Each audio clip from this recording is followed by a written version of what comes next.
RDC nous emmène d'abord au palais présidentiel. Le président de la République, Joseph Kabila, a accordé mardi dans l'avant-midi une audience à la sous-secrétaire d'État américaine Wendy Sherman en visite officielle en République démocratique du Congo. Au menu de cette rencontre, les questions brûlantes de l'heure avec un accent particulier sur la situation sécuritaire dans l'Est de la RDC.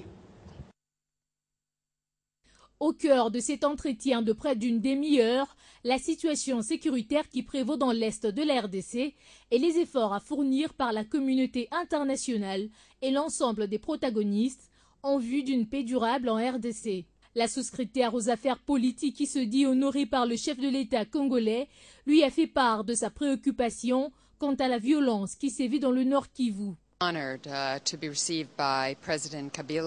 C'est un honneur pour moi d'être à Kinshasa et d'être reçu par le président Joseph Kabila et l'ambassadeur des États-Unis en RDC. J'apprécie l'effort du président dans la contribution de l'amélioration de vie du peuple congolais. En ce qui concerne la position des USA en rapport avec cette situation de l'Est, Sherman Wendy a exprimé le soutien clair des États-Unis aux actions menées par le gouvernement congolais. La situation est assez préoccupante. Les États-Unis vont appuyer l'effort du gouvernement en vue d'améliorer cette situation. Wendy Sherman a par ailleurs affirmé la pression de Washington sur Kigali à couper son soutien à la rébellion du M23 dans l'Est de la RDC. La force internationale neutre qui doit être déployée à la frontière entre la RDC et le Rwanda, eh bien, elle sera opérationnelle dans les prochaines semaines. Déclaration de Raymond Tshibanda, ministre congolais des Affaires étrangères, après son entretien à Kinshasa avec la sous-secrétaire d'État américaine aux affaires politiques, Wendy Sherman. Suivez. Sur le plan des textes, les ministres de la Défense de la Conférence internationale sur la région des Grands Lacs ont déjà adopté le plan d'opérationnalisation de la force internationale neutre il y a une dizaine de jours à Goma. C'est ce qui donne à Raymond Tshibanda la conviction que cette force sera déployée à la frontière entre la RDC et le Rwanda dans les prochaines semaines. À l'heure actuelle, la CIRGL, à travers son président en exercice, l'Ougandais Yoweri Museveni, mène des consultations pour sa mise en œuvre. Concernant l'opérationnalisation de la force internationale neutre, je voudrais annoncer à l'opinion que les ministres de la Défense ont terminé il y a une dizaine de jours la préparation du dossier qui donne tous les éléments nécessaires à la mise en place de la force.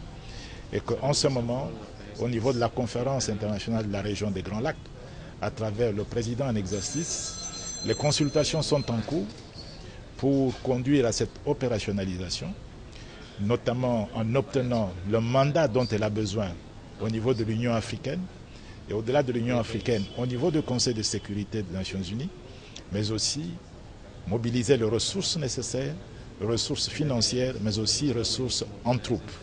Nous avons la conviction que nous verrons la force prendre corps dans les semaines qui viennent. La force neutre devrait être constituée de 4000 hommes, mais son financement et la provenance des troupes ne sont pas encore définis. À ce jour, seule la Tanzanie a assuré sa contribution en hommes. À la fin de leur sommet tenu au début du mois de septembre à Kampala, les chefs d'État de la CIRGL avaient souhaité un déploiement de cette force dans un délai de 3 mois.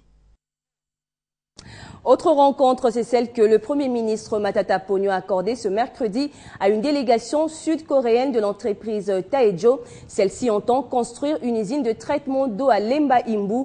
Les communes de Lemba et celles de Mongafula figurent parmi les bénéficiaires du projet, fruit de la synergie entre le ministère des Mines et celui de l'Énergie. C'est en 2010 que le gouvernement congolais avait signé un protocole d'accord avec cette entreprise en vue d'un partenariat dans le domaine de l'énergie. Les régies financières ont tenu ce mercredi leur 42e réunion présidée par le ministre en charge des Finances, Patrice Kitebi.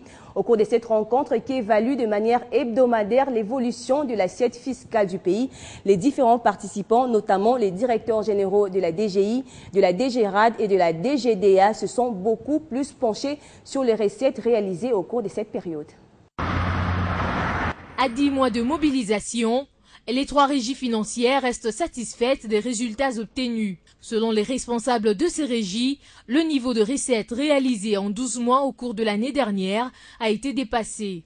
Réalisation jugée performante selon le directeur général de la DGDA.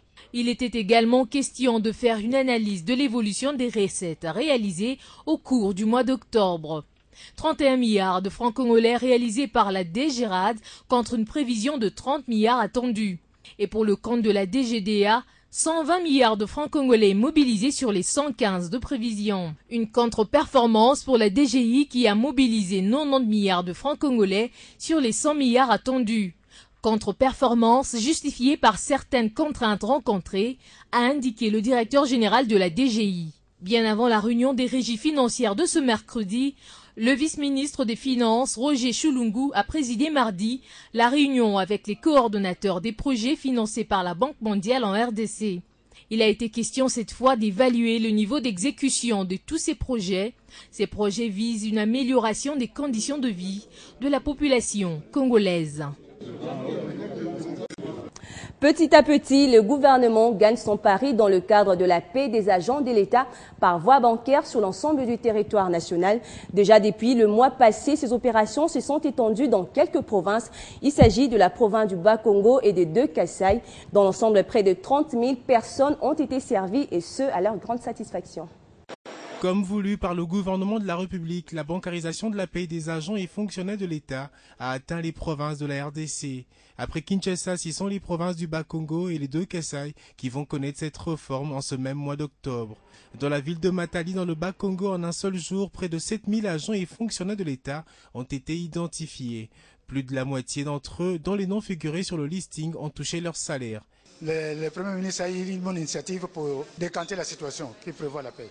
Le jour suivant, il y a eu plus d'engouement qui n'avait rien à voir avec la timidité de la première journée. Les veuves, veufs et orphelins étaient également de la partie, bien que leur cas est sous examen pour se voir convertir en rentier. À Mbujimayi, au Kassai oriental, le 25 octobre, c'est le jour de la paye. L'opération va se dérouler comme Matadi. Ici, c'est la banque TMB qui s'y met et assure l'opération en un temps record. Côté bénéficiaire, l'enthousiasme est à son comble. Tous ont compris l'intérêt de la bancarisation. Oui, je suis enseignant, mais enseignant aussi au service de l'EPSP. J'ai apprécié vraiment ce nouveau système de paye. Plus loin de là, dans la ville de Kananga, dans l'autre Kasaï, 11 000 personnes vont prendre d'assaut l'agence de la banque BCDC. Dans cette bousculade, des vitres seront même cassées. Des dégâts collatéraux prouvant l'intérêt que ces agents et fonctionnaires accordent à la bancarisation. L'objectif des autorités de la RDC est de voir les agents et fonctionnaires sur l'ensemble du territoire national être payés par voie bancaire d'ici le mois de décembre prochain. Pour le mois de novembre, je suis convaincu que tout le monde sera payé sur base du compte bancaire. Une réforme qui combat entre autres le phénomène de non fictif et permet aux bénéficiaires de parvenir à leur salaire sans un sou de moins. Vous l'avez peut-être constaté, depuis près d'une semaine, les prix des boissons ont été revus à la hausse. Les casiers de bière est passé de 11 000 à 12 000 francs et celui de boissons sucrées de 8 000 à 9 000 francs congolais, soit une augmentation de 1 000 francs congolais pour chaque produit. Un constat fait par notre reporter Guy Chungu. Je vous confirme, c'est vrai, parce que ça fait déjà 3 jours passés. Il y a eu augmentation. Nous ignorons c'est dû à quoi. Ils n'ont pas été saisis officiellement, ces revendeurs de boissons, mais ils subissent cette hausse de prix sur les recettes qu'ils produisent journalièrement. On vendait la boisson à 1 300 francs, maintenant le prix revient à 1 500 francs. Et les affaires, vraiment, ça a diminué, ça ne marche plus comme avant. 1 000 francs de plus sur un casier de bière ou de sucré. Les raisons réelles de cette augmentation restent jusqu'ici non éclairées. Ils nous ont dit qu'il paraîtrait, ce sont des taxes. L'État a augmenté ces taxes, c'est pour cela que nous avons constaté cette hausse de prix.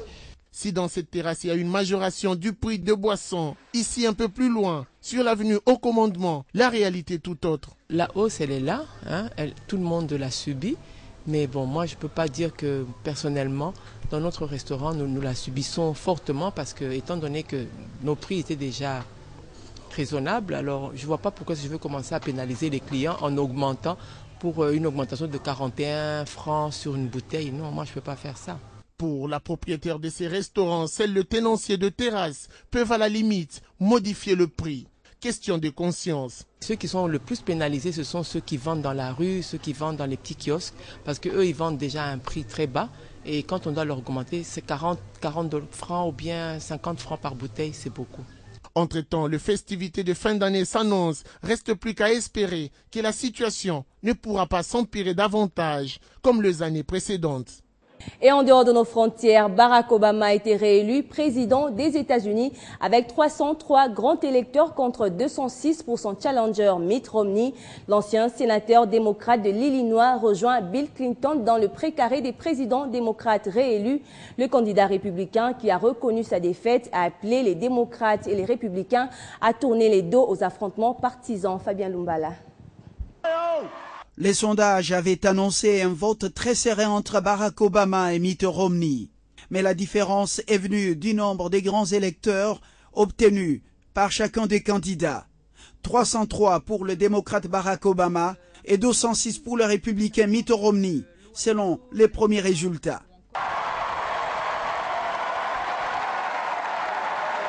Barack Obama réélu doit garder les clés de la Maison-Blanche pour 4 ans supplémentaires.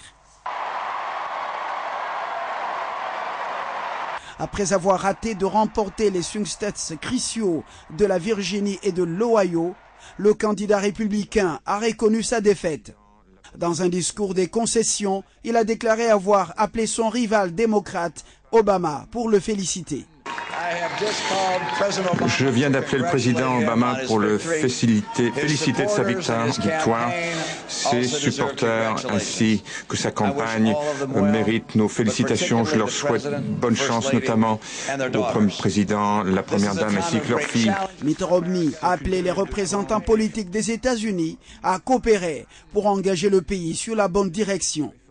À une période comme celle-ci, nous ne pouvons pas nous permettre des clivages partisans. Nous devons aller au-delà. Et la réponse du président réélu à cet appel n'a pas tardé.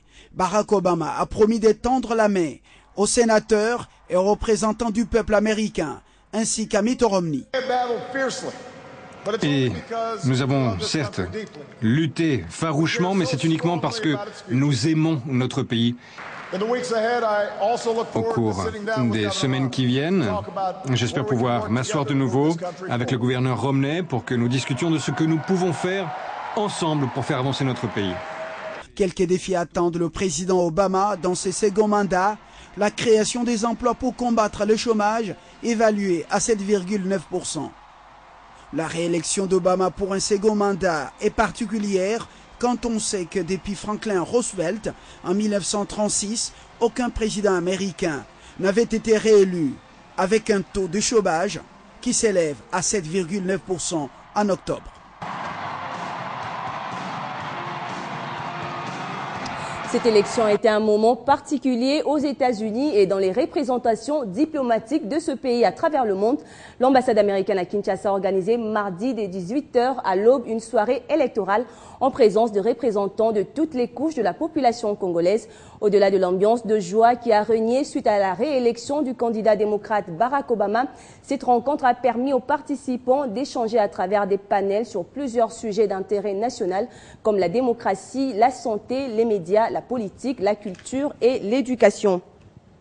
Et sachez également que la sous-secrétaire d'État américaine aux affaires politiques, Wendy Sherman, a bouclé mardi après-midi sa visite officielle à Kinshasa par une conférence de presse qu'elle a donnée au centre culturel de l'ambassade des États-Unis. Elle a noté avec satisfaction les efforts des Congolais pour améliorer le processus électoral et le futur économique du pays. Et du sport avant de nous quitter, football préparatif de la 29e Coupe d'Afrique des Nations, Afrique du Sud 2013. Les Léopards seniors messieurs de la RDC jouent en amical international contre les étalons du Burkina Faso le 14 novembre prochain à El Jadida au Maroc. Et le sélectionneur principal, Claude Leroy, a rendu public la liste de 25 retenus pour cette rencontre avec une seule surprise, la non-sélection du défenseur central du tout-puissant Mazembe, Joël Kimwaki et Yves Diba.